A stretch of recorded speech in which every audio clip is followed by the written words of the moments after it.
மிதுன ராசி அன்பர்களே,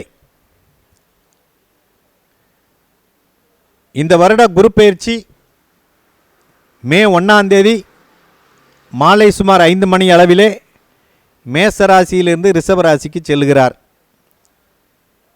இந்த குரு பெயர்ச்சியானது மிதுன ராசி அன்பர்களுக்கு எப்படி இருக்கும்?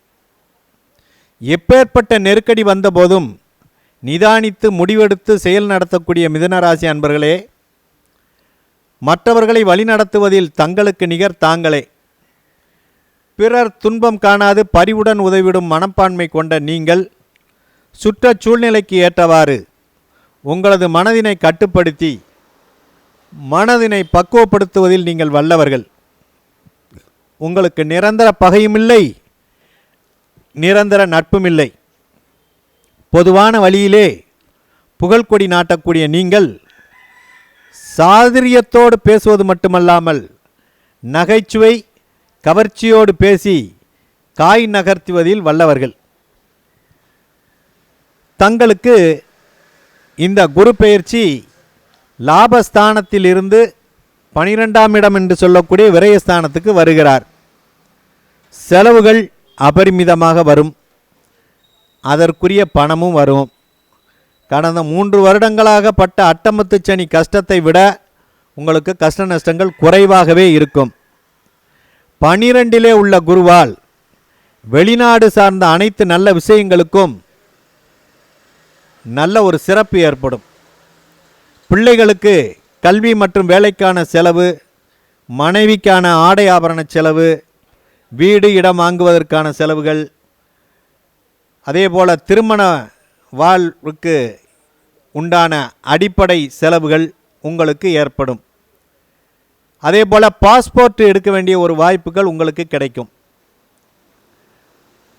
உங்களுடைய 4ஆம் இடத்தை பார்ப்பதனாலே புதிய வீடு வாகனம் உங்களுக்கு அமையும்.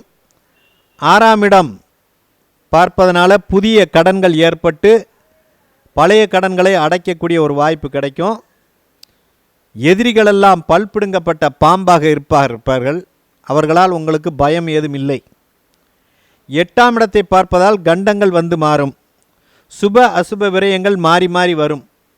மனக்குழப்பம் ஏற்படும்.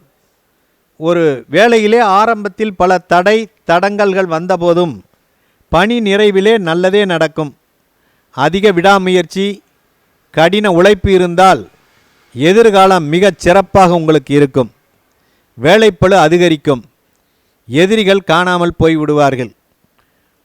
மிதுனராசி அன்பர்களுக்கு சனியினால் இருக்கக்கூடிய பலன் என்று பார்க்கும்போது இதுவரையில் அட்டமத்து சனி, பல இன்னல்களை சந்தித்திருப்பீர்கள்.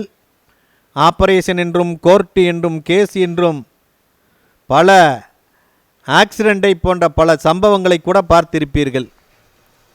உங்களுக்கு 9 பூர்வீக சொத்து பிரச்சனைகள் மாறி நல்ல தீர்வு கிட்டும்.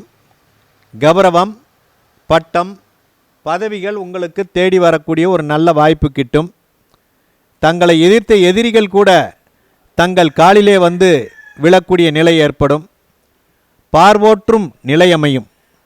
பிரயாணங்களால் நன்மைகள் உண்டு. தகப்பனார் உடல் நலிலே சற்று கவனம் தேவை. தகப்பனாருடன் சேர்ந்து தொழில் செய்யக்கூடிய பாக்கியமும் உங்களுக்கு கிடைக்கும். தொழில் மாற்றம், தொழிலிலே உயர்வு, இடமாற்றம், ஏற்றுமதி இறக்குமதி போன்ற தொழில் செய்வதற்கு வாய்ப்பு, அதிலே லாபம் கிடைக்கக்கூடிய ஒரு வாய்ப்பு, மனதிலே நினைத்தது நடக்கக்கூடிய ஒரு வாய்ப்புகள், இதெல்லாம் நடக்கும். திருமண வாய்ப்புகளும் நடக்கும்.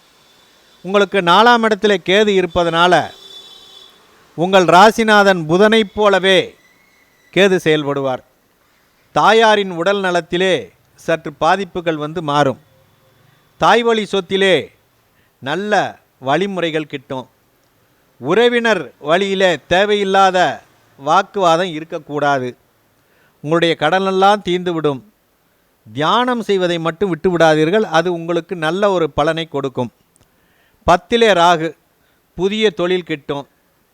பிபி, கெட்ட கொழுப்பு மற்றும் தொற்று நோய் போன்ற இவற்றில் நீங்கள் கவனம் செலுத்த வேண்டும். அடிக்கடி மருத்துவ செக்கப்புகள் செய்து கொள்வது நல்லது. அதே மாதிரி மேலதிகாரிகள் சொல்லும் வார்த்தைகளுக்கு கொஞ்சம் கட்டுப்பட்டு போனால் நல்லது. அவர்களுடைய வார்த்தைக்கு மதிப்பு கொடுத்தல் மிகச் சிறப்பு. அதே மாதிரி நீங்கள் வெள்ளைப்பூண்டு போன்ற பொருட்களை நீங்கள் உணவிலே சேர்த்து கொள்வது சிறப்பு. முருக வழிபாடு செய்வது உங்களுடைய மிதுனத்திற்கு மிகச் சிறப்பான பலனை கொடுக்கும் என்று கூறி முடிக்கிறேன். நன்றி, வணக்கம்.